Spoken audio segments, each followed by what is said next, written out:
حضرت یہ فرمائیے کہ اگر یہ شیطان کا عمل ہے اور شیطان یہ عمل آپ سے کرواتا ہے اور آپ کی اس میں نیت شامل ہے تو یہ شیطانی عمل ہے بالکل.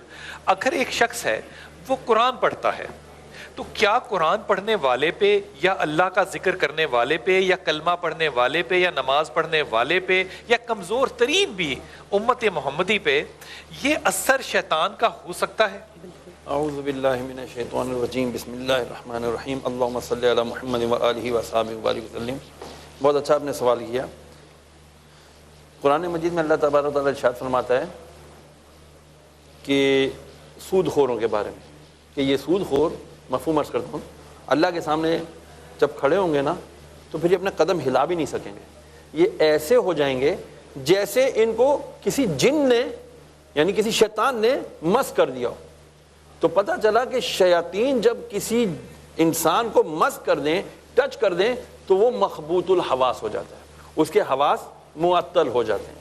اب رہی بات کہ جی کیا یہ ہر انسان پر ہو جاتا ہے؟ نبی پاک علیہ الصلوۃ والسلام پر اگر جادو ہوا, یقیناً ہوا, تو وہ اس سے وحی پر یا دیگر معاملات پر اثر نہیں ہوئے, صرف فزیکلی یہ ہوا کیونکہ قرآن مجید میں نص موجود ہے وَمِن شَرِّ النَّفَّاثَاتِ فِي الْعُقَدِ کہ جی وہ گرہوں پر پھونک کے گرہیں. اگر شیطان مس کرتا ہے, حضرت میں توجہ کیجئے کہ میں تعلیم چاہ رہا ہوں اپنی اس پہ, اگر شیطان مس کرتا ہے تو اس کا مطلب شیطان نے محمد صلی اللہ علیہ وسلم کو مس کیا اور اس کا اثر محمد پہ ہو گیا. میں یہ عرض کرنا چاہوں گا, اگر تھوڑی سی اجازت دیجیے, کہ جو ابتدا میں تاریخی طور پر میں نے عرض کیا کہ فرشتے آئے اور انہوں نے تعلیم دی تو جادو توڑنا سکھا رہے تھے اور وہ جادو سیکھ گئے. اس کا مطلب سکھانے والا کون ہے یہاں پر؟ فرشتے. یہاں پر تو فرشتے ہیں, شیطان تو نہیں سکھانے والا. تو اس لیے یہ لازمی بات نہیں ہے کہ ہر دفعہ شیطان ہی شامل ہو جادو سکھانے کے اندر, بلکہ کبھی کبھار اب بہت سارے ایسے مذاہب اور ادیان پائے جاتے ہیں کہ جن کے ہاں شیطان کو تصور نہیں ہے کہ جو ہمارے ہاں پایا جاتا ہے, لیکن انہوں نے ریاضت کی ہے. ریاضت کے نتیجے میں پروردگار اس کے اندر یہ صلاحیت پیدا کر دیتا ہے. مثال کے طور پر 40 روز تک وہ اچھا کھانا نہیں کھاتے یا پھر کھانا بہت مختصر سا وہ کھاتے ہیں کہ بس زندہ رہ سکیں. ان 40 دنوں کے چلے کے بعد پروردگار ان کے اندر ایک صلاحیت پیدا کرتا ہے. اسی طریقے سے بعض ایسے حضرات ہوتے ہیں کہ جو 40 راتوں تک نہیں سوتے, جاگتے رہتے ہیں, یا 40 دنوں تک ایک حالت میں قائم رہتے ہیں, یا وہ رکوع کی حالت میں مثلا یا سجدے کی حالت میں یا قیام کی حالت میں وہ کھڑے رہتے ہیں اور حرکت نہیں کرتے, تو پروردگار ان کے اندر یہ چیز ڈال دیتا ہے. اب اگر یہ ویسے ہی حرام ہوتا جادو, جس طریقے سے بعض جو ہے وہ حضرات یہ سمجھتے ہیں کہ چونکہ صرف شیطان ہی اس کے اندر دخل اندازی کرتا ہے اور شیطان ہی دیتا ہے, تو پھر تمام ہی فقہاء کرام جو ہے وہ یہ فرماتے ہیں کہ جو بھی حرام کے ذریعے کوئی چیز حاصل کرے وہ ویسے ہی حرام ہوتی ہے. تو بطور خاص جادو کے بارے میں فتویٰ دینے کی ضرورت نہیں تھی. اس کا مطلب یہ ہوا کہ حلال راستوں سے بھی جادو حاصل کیا جا سکتا ہے, لیکن اگر حلال راستوں سے بھی جادو حاصل کیا گیا تب بھی جادو حرام ہے. کیوں؟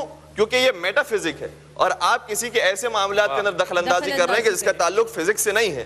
تو جب ایسے معاملات کے اندر انسان دخل اندازی کرے گا کہ جو عام اثر اور مؤثر کے قانون سے مختلف ہو, چنانچہ اس کے اندر پروردگار نے اجازت نہیں دی اور پھر اس موقع پر جادو کی حرمت ثابت ہوتی ہے. بڑی علامہ صاحب نے, ڈاکٹر صاحب آپ کی طرف بات رو کر رہا ہوں, یہ بات مجھے بڑا خوبصورت جملہ لگا کہ اگر یہ جادو حلال راستوں سے بھی حاصل کیا گیا ہو پھر بھی یہ حرام ہے. اس بات کو آپ کھولیے گا ذرا.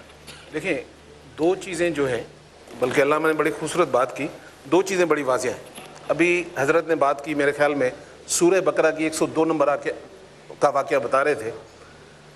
فرشتوں کا آنا, علم کا سکھانا, دو چیزیں ہیں علم میں, ایک پازیٹیو ہے ایک نیگیٹو ہے.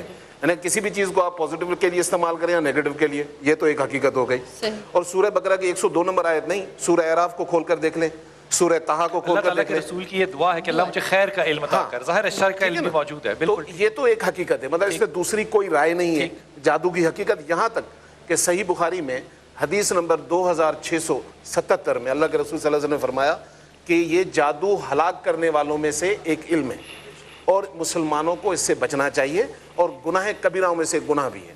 ایک بات. دوسری چیز کہ جہاں تک حلال چیزوں میں سے بحیثیت طالب علم جو میں نے پڑھا ہے, جتنی بھی جادو کے لیے تربیت لی جاتی ہے اس میں نے حلال چیز نہیں دیکھی, سوائے اس کے جو جانور ہے وہ لیا تو آپ سے جاتا ہے کیونکہ حلال ہے, لیکن بغیر بسم اللہ کے کاٹا جاتا ہے.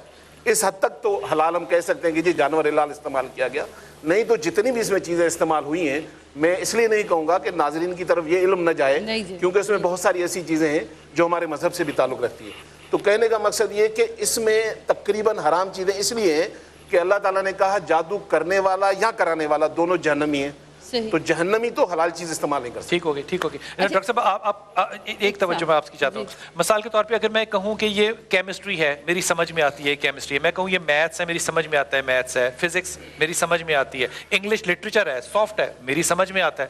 جب میں کہتا ہوں جادو، ہر شخص اس کی مثالیں دیتا ہے، مجھے یہ کیسے پتا چلے گا کہ یہ ہے جادو؟ وہ کیا چیز ہوگی جس سے میں کہوں گا یہ جادو ہے؟ اچھا، اس کے لیے پہلے ہم اس کی قسموں پہ جائیں گے، لیکن جب آپ پہلا سوال کر رہے تھے کہ جب آپ نے کہا تھا کہ ہم کس طرح سے بچ سکتے، تو حضرت کعب بن احبار کی یہاں پر آیت ہے کہ انہوں نے یہ کہا تھا کہ اگر مجھے یہ کلمات نہ ہوتے، پتہ نہ ہوتے، تو یہ یہودی مجھے حمار بنا دیتے، ہمار یعنی گدھا بنا دیتے۔ پھر لوگوں نے پوچھا کہ وہ کیا ہیں، تو کہا انہوں نے باقاعدہ وہ کلمات پڑھ کے سنائے کہ میں خدا کی پناہ مانگتا ہوں۔ تو اس کا مطلب یہ ہے کہ یہ قرآن کے الفاظ یا قرآن کا جو کلام ہے وہ انسان کو ان بری عادات سے یا ان تمام شر سے بچاتا ہے۔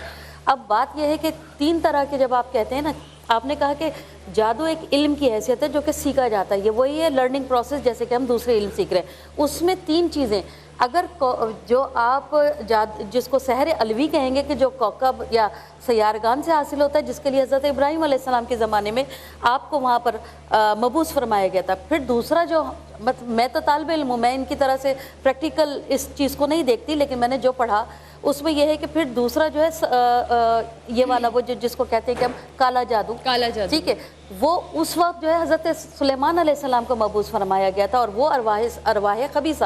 لیکن تیسرا جو آپ ایلیوژن کی بات کر رہے ہیں، مسمرزم کی بات کر رہے ہیں، اس میں کنسنٹریشن ہے، کرنے والے کی کنسنٹریشن، یعنی کہ میرا دماغ، میرا قلب، میری تمام تر طاقتیں آنکھوں سمیت میں کسی کو اتنا ہیپناٹائز کر لوں، اس کا ایک اور نام، یا مسمرائز کر دوں کہ وہ میں جو چاہوں وہ کرنے لگ جائے۔ تو آپ جہاں پر جب آ رہے ہیں تو یہ بھی عمل جو کہ آج کل کے زمانے میں جس کو ہم دیکھتے ہیں، یہ کالا اور یہ جو دوسرے جادوؤں کی قسمیں، ان سے بڑھ کر یہ بن گیا ہے کہ میں جو چاہوں کسی کو کرانا، اور اس کے لیے پھر یہاں پر لکھا ہوا جو ہم نے پڑھا وہ یہ کہ حضرت عیسیٰ کا نزول اجلال ہوگا اور پھر وہ آ کر اس مسمرزم کو توڑیں گے۔ تو یہاں پر میں صرف ایک جملے کے اندر عرض کروں گا، معافی چاہتا ہوں، کہ جادو کا جو مفہوم ہے وہ یہ ہے کہ خارق العادہ اگر کوئی کام ہو جائے اسے کہا جاتا ہے یہ جادو ہو گیا۔